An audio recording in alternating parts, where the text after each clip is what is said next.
자, 크리스마스가 무슨 달인지 잘 알죠? 예수님이 태어나신 것을 기념하는 날. 근데 우리가 지금 예수님이 아기로 태어났으니까 귀엽다고 지금 즐거워하고 있을까요? 아, 아기 귀엽다. 예수님은 지금 아기입니까? 아닙니까? 아니죠. 어른이에요. 33살 정도 됐으니까 우리 교회에서 제일 힘세고 잘생긴 분처럼 되어서 예수님은 사람인데 하늘에 계세요. 그러면 지금 우리는 성탄을 어떻게 축하해야 될까요? 아기도 아닌데 예수님은. 뭐죠? 기도하고 또 찬송하고 그렇죠. 예배. 예, 이제 끝내야 되겠어요. 다 마쳤으니까. 예배하면서 예수님을 만나는 거는 그때 동방 박사들은 멀리서 여행을 몇 킬로나 했냐면 한 1400킬로나 될 거예요. 여기서 부산 가는 걸 하면 3번 왔다 갔다 하는 정도 되는 먼 거리를 걸어가지고 온 거거든요. 근데 지금은 예수님 만나기 위해서 그렇게 걸어갈 필요 없어요. 다른 데 갈 필요 없고 하늘에 계신 예수님께 우리가 말씀을 가지고 예배하면 돼요. 그래서 오늘은 예수님께 예배하는 날이에요. 예배할 때 우리는 동방박사라는 것은 동쪽에서 온 박사라는 뜻이에요. 뭐 하는 사람이냐면 별 보고 점치는 사람들이어서. 근데 점을 맞춰서가 아니라 하나님께서 이 사람들한테 별을 통해 가지고 이렇게 예루살렘, 이스라엘에 오고 베들레헴에 와서 예수님께 절하라고 불러준 거예요. 예배할 때 이 사람들한테 우리는 4가지를 배울 수 있어요. 첫째는 예배하면 기뻐요. 자기 생각하면 힘들 때 예수님이 뭘 하시는지 생각하고 절하면 기뻐요. 우리도 오늘도 예수님이 뭘 했는지를 생각하며 기쁘기를 바라요. 그 다음에 뭔가 자기가 예배하려면 좋아하는 것을 안 해야 돼요. 이 사람들은 굉장히 먼 길을 이렇게 왔어요. 그걸 희생이라 그래. 자기가 하고 싶은 걸 하지 않고 예배하기 위해 가지고 멀리까지 오는 것. 우리도 예배 드리기 위해서는 주일날 놀도 안 가고 여기 와야 되죠. 뭔가 희생이에요. 토요일에는 조금 일찍 자야 되고 옛날에는 멀리까지 와서 힘들게 해서 예배 드렸으니까 우리도 하고 싶은 거 안 하더라도 기쁘게 예배해요. 세 번째는 하나님을 바로 알고 예배해야 돼요. 동방박사들이 어떻게 하나님을 바로 알았는지는 황금, 유향, 모략이라는 3가지 선물을 보면 하나님을 알았다는 걸 알 수 있어요. 그건 나중에 예배 때 설명할게요. 네 번째는 자기들 원래 갔던 길로 가려고 했는데 천사가 어디로 가라 그랬어요? 원래 갔던 길로 가지 말고 다른 길로 가라 그랬어요. 그래서 예배하고 난 다음에는 하나님이 시키는 대로 해야 돼요. 오늘 예배에 대해서 4가지 배울 거예요. 예배는 참 기쁘다는 거. 예배 드리면 기뻐져요. 자기를 생각하면 기뻐지지 않지만 두 번째는 희생하면서 예배 드리고 예수님이 누군지 바로 알고서 예배 드려야 되고 그리고 순종하면서 예배 드려야 돼요. 예배 드리고 나면 순종해요. 그걸 통해서 하나님 우리한테 기쁨을 주시기를 원하는 거예요. 우리 오늘 어린이들도 예배하면서 진짜 말씀 잘 들으면서 기쁨이 더 많아지기를 바라요. 다 같이 계속해서 말씀 들읍시다.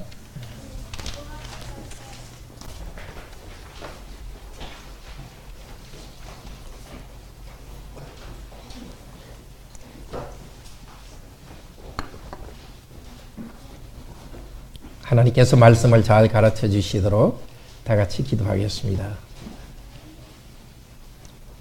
이 땅에 아기로 태어나셨지만은 그 많은 우리를 위해서 구원하기 위한 모든 일을 이루시고 하늘에서 영광 가운데 계신 주 예수 그리스도여 찬양을 받아 주시옵소서. 그때 그리스도가 태어나실 때 어떻게 예배했는지를 성령께서 이 성경을 통해서 가르쳐 주셨습니다. 이제도 성령님, 우리가 어떻게 이제는 어른이시고 하늘에 계신 예수 그리스도께 어떻게 나가서 만날 수 있는지 오늘도 가르쳐 주시옵소서. 성령님, 우리가 마음의 눈이 어둡습니다. 눈을 열어주셔서 하나님을 만나고 예수님을 새롭게 만나는 이 시간 되도록 도와주소서. 저희들에게 말씀해 주소서. 저희들이 잘 듣고 순종하겠습니다. 주 예수 그리스도 이름으로 기도드립니다. 아멘. 크리스마스는 예수님께서 왕이고 제사장이신 그 예수님께 경배하고 절하는 날입니다. 하나님께서는 우리에게 예배하도록 먼저 은혜를 주십니다. 그러니까 우리도 예배합니다. 오늘 여기 나와 있는 모든 분들은 하나님께서 예배 나올 수 있도록 특별한 선물을 준 겁니다. 크리스마스는 원래 크라이스트 더하기 마스입니다. 마스는 미사라 그러죠. 크라이스트는 그리스도고 크리스마스는 그리스도께 마스, 미사드린다. 미사는 원래 뜻이 뭐냐면 보낸다는 뜻입니다. 원래 예배가 끝나고 나면은 여러분에게 보냅니다. 이렇게 옛날 교회에서는 말했기 때문에 그래서 보낸다는 뜻으로 미사라고 말했습니다. 그래서 크리스마스는 산타 날이 아니고 그리스도께 예배하는 날입니다. 말씀으로 예배하고 성찬을 받고 또 기도와 찬양하면서 예배하는 것입니다. 아기에 대해서 생각하고 아기가 태어나니까 기쁘다 이렇게 하는 것이 아니라 우리를 구원하기 위해서 아기로 낮아지신 우리 예수님께 경배 찬양하는 것입니다.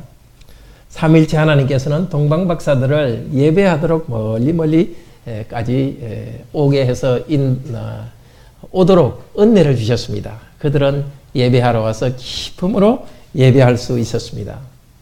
교회는 옛날부터 크리스마스를 축하했습니다. 그렇지만은 아기를 보고 기호한 것이 아니라 이제 구원의 일을 다 이루신 예수 그리스도를 경배하고 예배하면서 기뻐했습니다. 예수 그리스도께서는 벌써 십자가에 죽으셔서 우리 죄를 다 용서하는 일을 하셨습니다. 죽음을 이기고 사탄의 권세를 이기고 부활하여서 하늘에서 다스리고 계십니다. 우리도 이제 하늘에서 다스리고 있는 우리 죄를 위해서 희생당하신 대제사장이면서 하늘에서 왕으로 다스리고 있는 그 예수님을 경배하도록 합시다. 첫째로 하나님께서는 하나님의 백성들이 예배할 수 있도록 오도록 은혜를 베풀어 주십니다. 두 번째로 이 은혜 받은 사람들은 성도들은 힘껏 예배하는 직분을 다합니다. 올 한 해 동안도 우리가 여러 가지 힘든 일도 있었지만은 그래도 다른 곳에 있지 않고 주일에는 교회에 와서 함께 예배드리게 하셨던 그 은혜를 참으로 감사합시다. 그리고 지금 이 시간 예배하도록 하셨으니까 이 예배 가운데 성령께서 우리가 더 잘 예배할 수 있도록 인도해 주시기를 소원합니다. 첫째로 하나님께서는 당신의 백성들이 예배하도록 은혜를 주십니다. 이 동방에서 왔다 하는데 이 동방이라는 것은 이스라엘 동쪽이니까 지금은 이라크나 이란, 중동 지역을 말합니다. 한 1400km가 넘는 거기를 걸어서 예수님께 경배하러 왔습니다. 그 사람들만 특별히 선택을 받았습니다. 하나님께 예배할 수 있다는 것은 오늘도 여기 나오신 분들은 특별히 선택받은 분들입니다.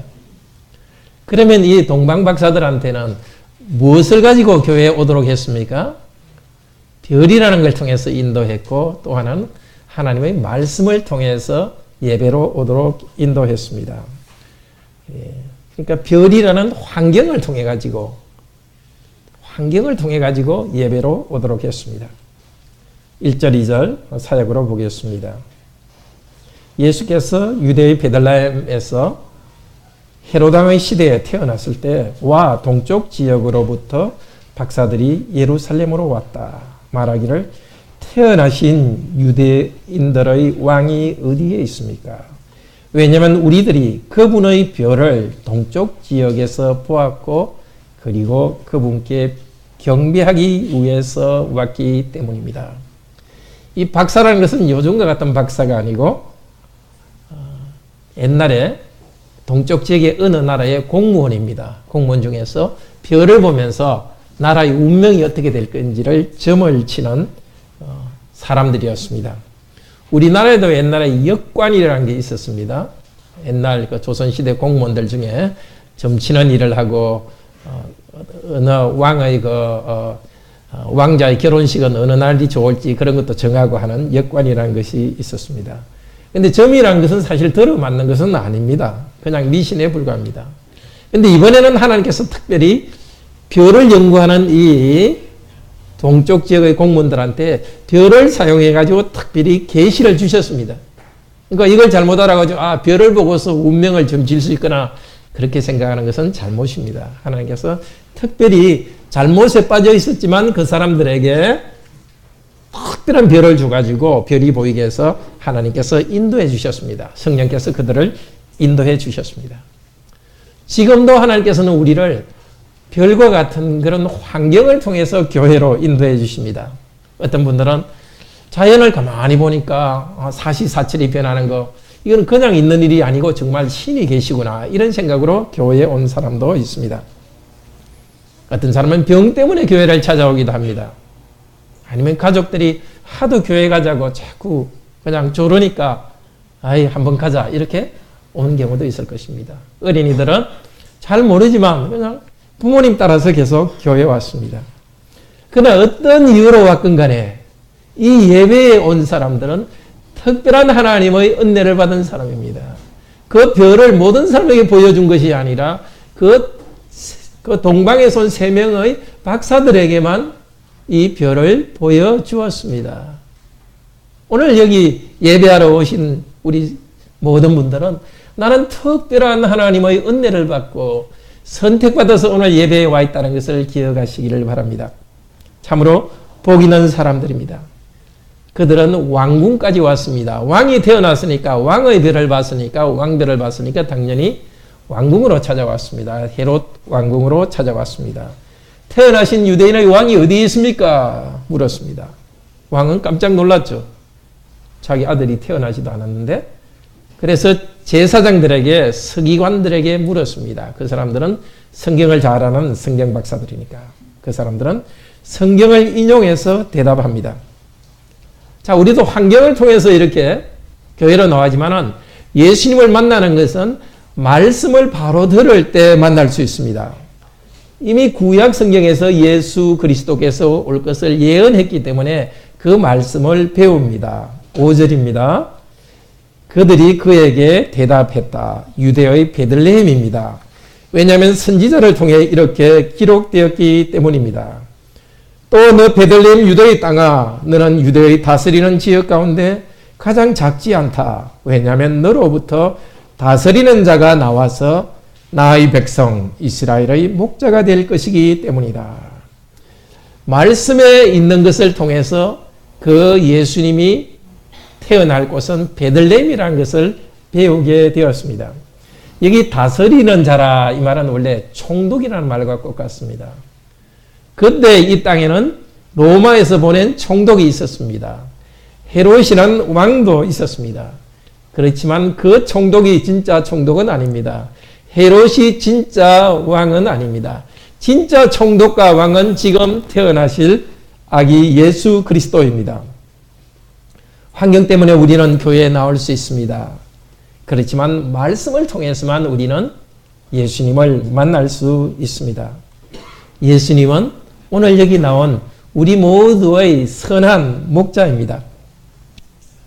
선한 목자이기 때문에 우리가 정말 어둡고 캄캄한 인생을 버리고 밝은 인생을 살도록 하기 위해서 그 밝은 인생을 맡고 있는 우리 죄의 문제를 해결해 주시는 분입니다. 인생이 어둡고 힘든 것을 가장 중요한 원인은 바로 죄가 있기 때문입니다. 이 죄를 해결해 주기 위해서 예수님께서는 우리의 목자가 되셨습니다. 목자가 되기 위해서 양이 되셔서 우리를 대신해서 하나님의 벌을 받았습니다. 죄 때문에 하나님의 벌이 있습니다.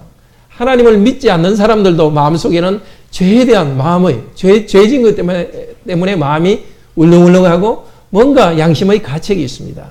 이것을 해결하는 유일한 길은 목자이신 예수 그리스도를 믿고서 예수님의 이름으로 죄 용서받는 것입니다.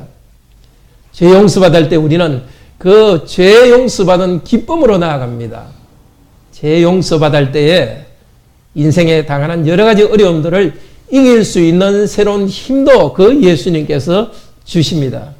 우리 모두 이 오늘 예배 드리면서 우리 죄를 용서하신 예수 그리스도 이름을 부르면서 다시 한번 죄 용서의 기쁨을 회복하기를 바랍니다.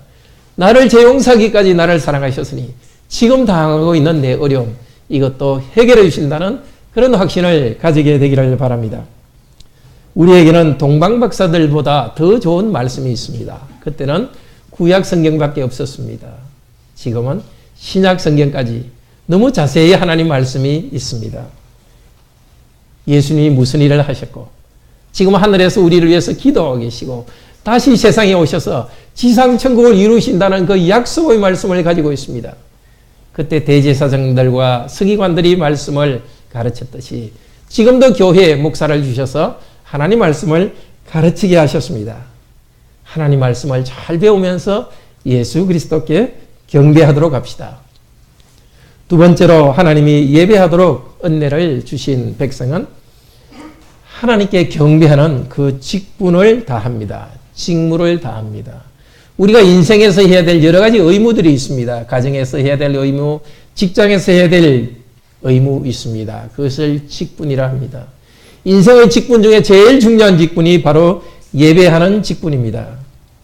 하나님께서 저 멀리 있는 하나님을 알지 못하는 사람들 중에 어떤 사람들은 택해서 예배드리도록 했고 그들은 와서 예배드리면서 큰 기쁨을 누렸습니다.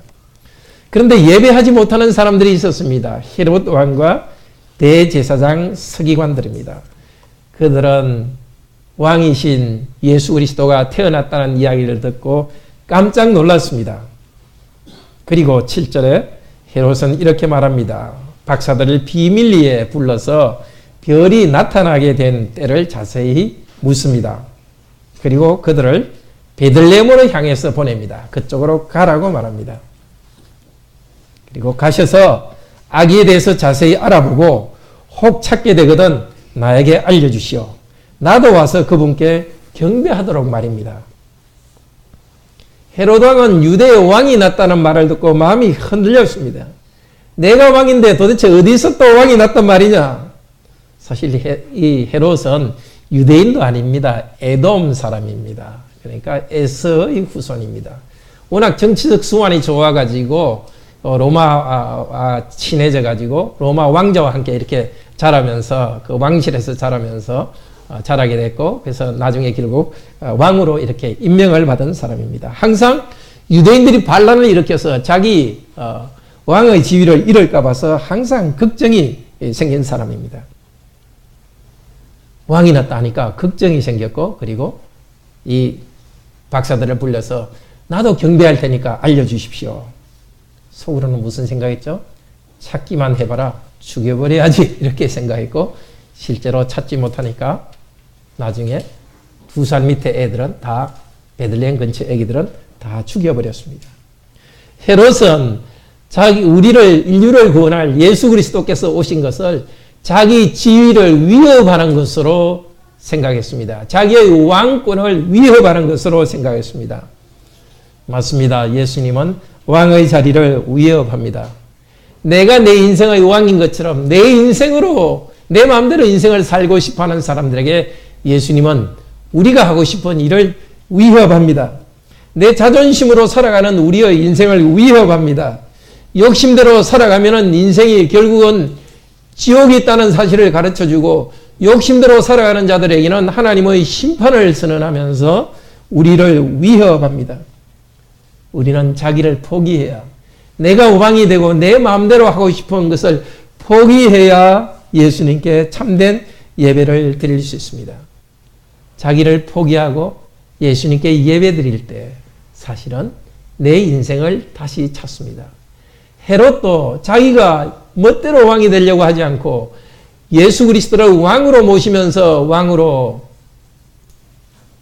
하려고 했으면 더 행복하게 왕노로 했을 것입니다. 예수님이 가르치신 대로 말씀대로 정치도 했을 것이고 예수님께 경배하면서 사랑을 받으면서 힘든 일을 할 수 있었을 것입니다.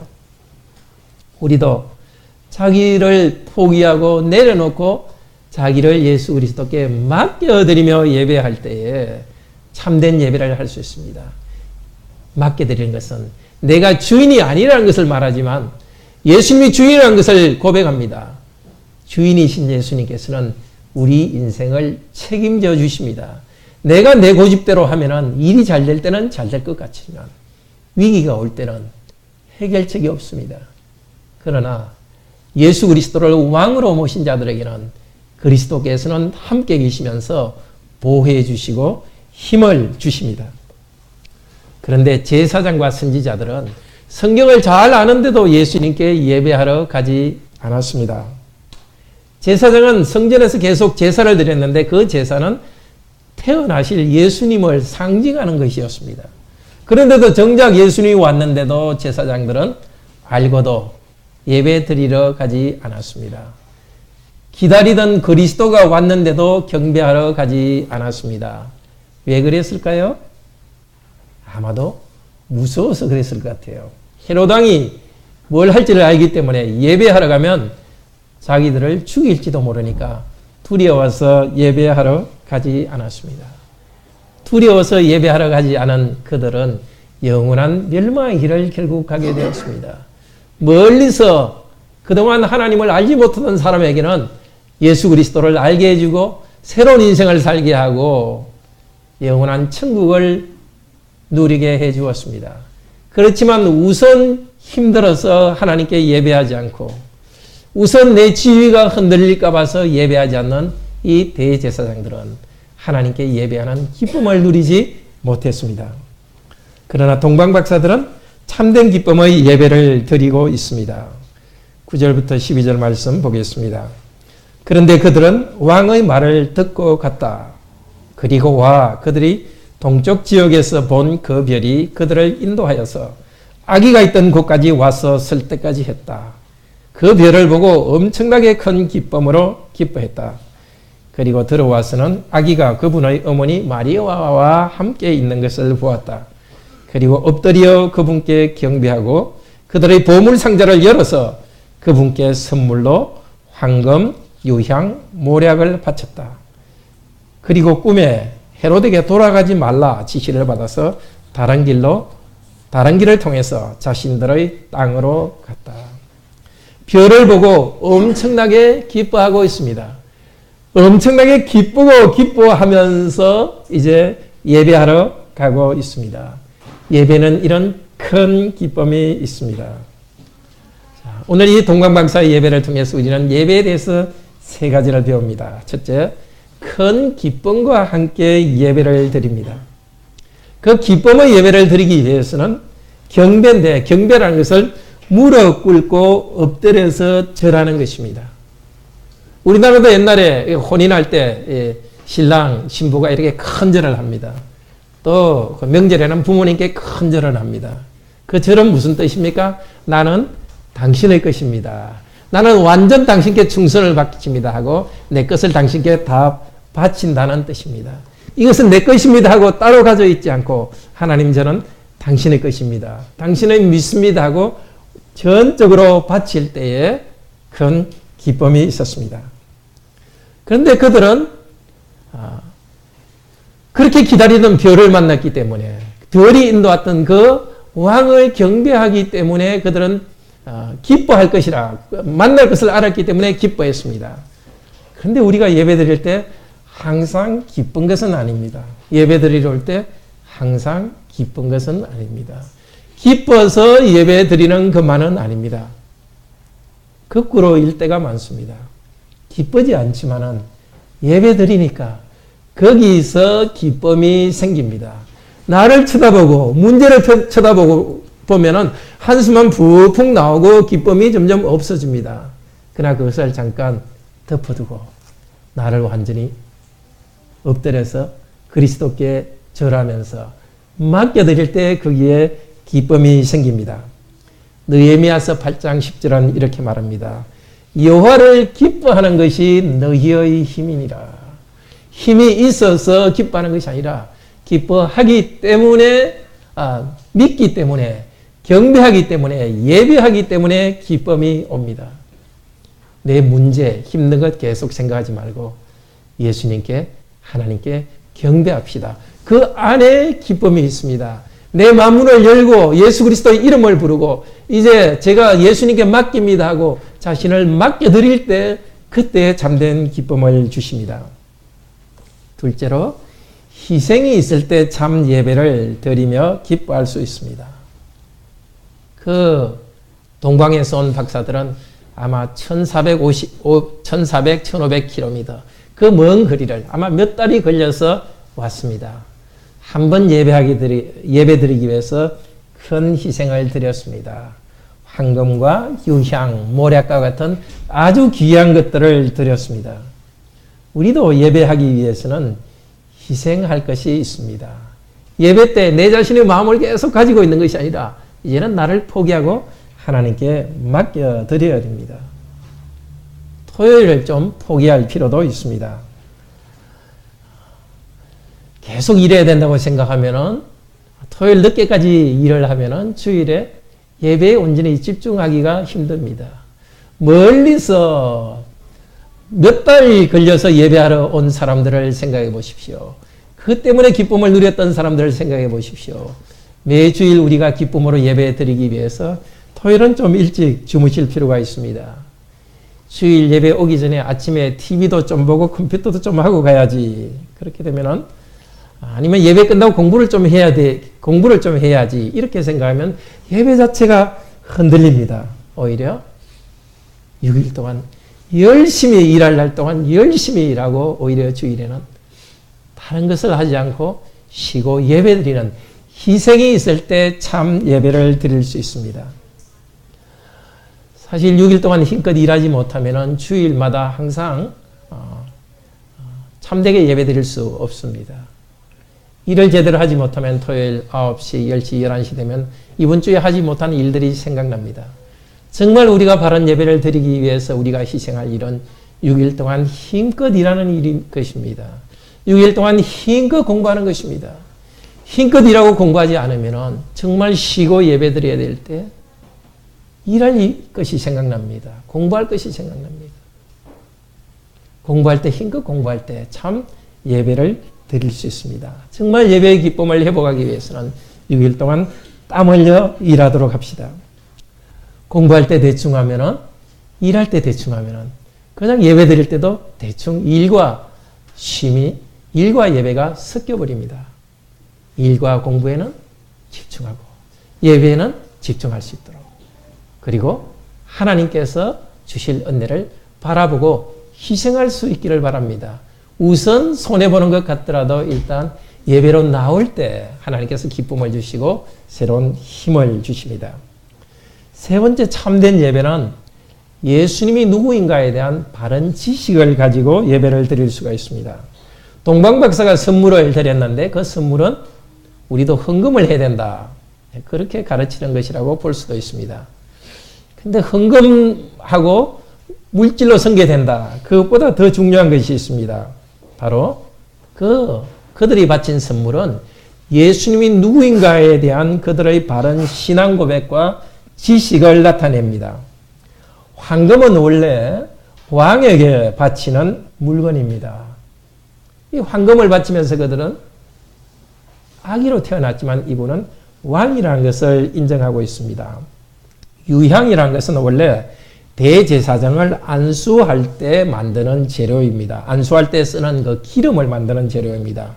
출애굽기 30장 23절에서 25절입니다. 그러니까 유향을 드렸다는 것은 이 아기라 대제사장이라는 고백이 들어 있습니다. 그리고 모략이라는 것은 왕에게 쓰는 좋은 물건이기도 하지만 성경에서는 여기하고 딱 다른데 한 번 더 나옵니다. 요한복음 19장 39절에 나옵니다. 니고데모가 나중에 예수님의 시체에 발렸던 것이 바로 모략입니다.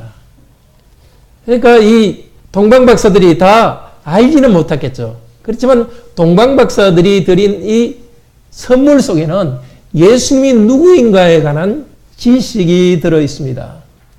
아기로 태어났지만 이분은 온 세상을 다스리는 왕이십니다. 아기로 태어났지만 이분은 대제사장이십니다. 아기로 태어났지만 이분은 자라서 죽으셔서 십자가에서 우리 죄를 용서하실 분입니다. 사실 동방박사들은 이것을 다 몰랐을 것입니다. 그렇지만 성령님께서는 그들이 이런 선물을 준비하도록 해서 앞으로 교회가 그리스도를 어떻게 고백해야 될지, 그리스도께 무엇을 바쳐야 될지를 가르치고 있습니다. 우리는 예배할 때 그냥 우리 느낌으로 예배하는 것이 아니라 우리 예배의 대상 그분이 누구인지를 바로 알고 예배드립니다. 오늘 오전 우리 성경 공부 때도 하나님의 이름을 부르는 것은 그냥 내 느낌대로 부르는 것이 아니라 우리 이름을 부르는 대상인 그분이 누구인지에 대한 바른 지식을 가지고 고백을 하면서 이름을 불러야 된다고 했습니다. 하나님께서는 우리도 이 동방박사처럼 예수님께 하나님께 드리기를 원합니다. 우리의 고백을 드리기를 원합니다.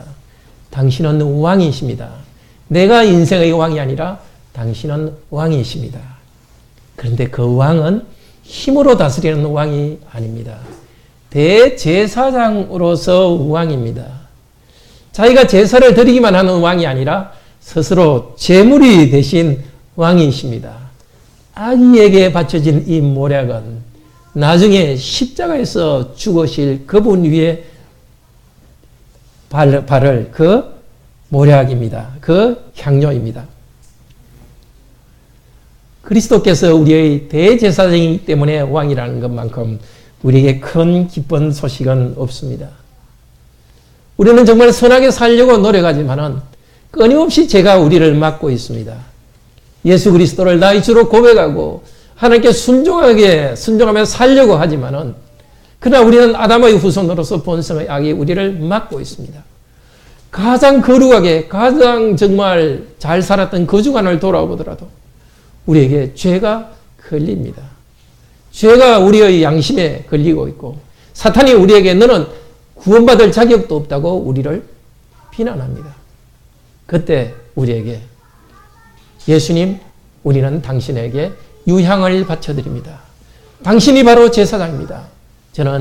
우리는 당신에게 모략을 바쳐드립니다. 바로 죄인이기 때문에 제 자신이 하나님의 벌을 받아서 죽어야 되는데 그것도 영원한 형벌을 받고 지옥 형벌을 받아야 되는데 예수님 당신이 저의 형벌을 받았습니다. 이제는 당신 때문에 예수님께 나와서 경배하고 하나님께 절할 수 있는 이 특권을 누리게 되었습니다. 오늘도 우리는 우리가 행한 선한 행동 때문이 아니라 예수님이 누구인가 때문에 오늘도 나와서 예배드리고 있습니다.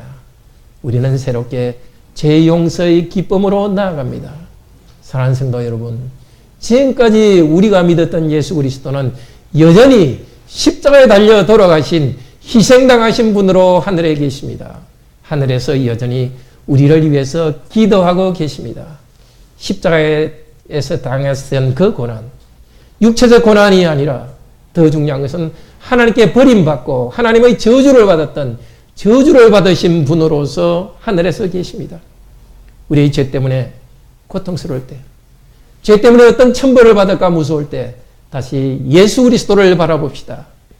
예수 그리스도를 우리의 대제사장으로 우리를 위해 죽으신 어린 양으로 고백하면서 죄 용서의 기쁨 안으로 다시 들어오기를 바랍니다. 그런데 이 동방박사들은 우리가 아는 만큼 이렇게 예수 그리스도에 대해서 잘 알지 못했습니다. 그렇지만은 그들은 큰 일을 했습니다. 예수 그리스도가 누구인지에 대한 고백을 나타내는 행동을 하고 있습니다. 지금 우리도 예수 그리스도를 많이 모르더라도 중요한 사실을 알고 고백할 때 하나님께서는 우리를 받아주십니다. 우리 어린 자녀들은 예배 때 뭔지를 다 이해할 수 없습니다. 그렇지만 부모님을 의지하여서 교회에 나와서 잘 모르지만 예수님은 내 죄를 위해서 십자가에 돌아가셨습니다. 고백하고 예수님 저희 죄를 위해서 죽으시고 부활하셨으니 감사합니다. 어린이가 그렇게 고백할 때 하나님께서는 그 작은 고백도 받아들여 주십니다. 고백하는 사람이 다 알아서가 아니라 고백하는 내용 사실 자체가 중요합니다. 동방박사가 다 몰랐지만은 주께서는 그들의 고백을 받아주셨습니다. 부족하고 불완전한 것이 많지만은 완전한 그리스도인인 것입니다. 예수님을 믿은 지 얼마 안 되는 여러분들도 성경을 다 잘 모르고 또 모르는 게 많다 하더라도 여러분이 예수 그리스도를 주로 고백하고 있다면 완전한 그리스도인입니다. 아직 많이 성장해야 되지만은 하나님께서 여러분을 하나님의 아들, 딸로 받아주셨습니다. 내가 다 안 다음에, 성경 모르는 걸 다 배운 다음에 나는 예수님을 믿겠다. 그럴 이유가 없습니다. 아니, 그럴 수도 없습니다. 여기서 설교가 있는 목사인 저 자신도 성경을 다는 모릅니다. 그러나 우리가 구원받을 만큼 충분히는 가르쳐 주셨습니다. 오늘 가르쳐 주는 것도 하나님이 사람이 됐다는 사실을 가르쳐 주고 있습니다. 그리고 그 하나님은 사람의 죄를 위해서 십자가에 죽으시고 대신 벌을 받았다는 것을 가르쳐 주고 있습니다. 나를 대신하여 십자가에 죽으시고 부활했습니다. 이것을 믿고 받아들이면 이제 하나님께 절할 수 있는 특권을 줍니다. 절한다는 것은 나를 완전히 다 맡기는 것입니다. 나를 다 맡길 때 그분은 나를 맡아주는 것입니다. 내 인생을 책임지는 것입니다. 나는 나의 것이 아니요 몸도 영혼도 나의 신실한 구주 예수 그리스도의 것입니다. 믿음으로 바쳐드릴 때 그분께서는 우리 인생을 책임져 주십니다. 계속해서 이 그리스도를 믿음으로 고백하시기를 바랍니다. 아직 그리스도를 많이 모르는 여러분들도 사도신경에 있는 그 내용을 받아들이고 예수님, 제가 예수님을 믿기 원합니다. 내 죄를 용서하기 위해서 십자가에 죽고 부활하신 예수님 감사합니다. 이렇게 고백할 때 예수님께서는 우리에게 영으로 들어오시고 성령님 우리에게 보내주셔서 우리가 하나님께 경배할 수 있도록 합니다. 하나님과 관계 속에서 인생을 살아가도록 합니다. 예배할 때 네 번째는 바로 순종으로 이어져 갑니다. 동방박사는 예수님께 절한 다음에는 이제 다른 길로 걸어갔습니다. 모든 성도들도 예배에 들어와서 예배한 다음에는 다른 길로 나아갑니다. 정과는 다른 길로 나아갑니다. 예배하기 전보다 다른 인생을 살아갑니다. 주님께서 원하시는 길로 살아갑니다. 말씀에 부지런히 순종하는 길로 나아갑니다. 하나님께 순종하여 예배를 드린 이 동방박사들, 자기들이 아는 것보다도 훨씬 큰 일을 했습니다. 엎드려 경배했다는 이 말은 마태복음 마지막 28장에 나옵니다. 제자들이 예수님께 엎드려 경배했습니다. 뭔가 구약성경도 구약성경도 거의 모르는 사람들이었지만 예수님께 그 인도를 받아서 나와서 경배한 이들은 첫 번째 제자였습니다.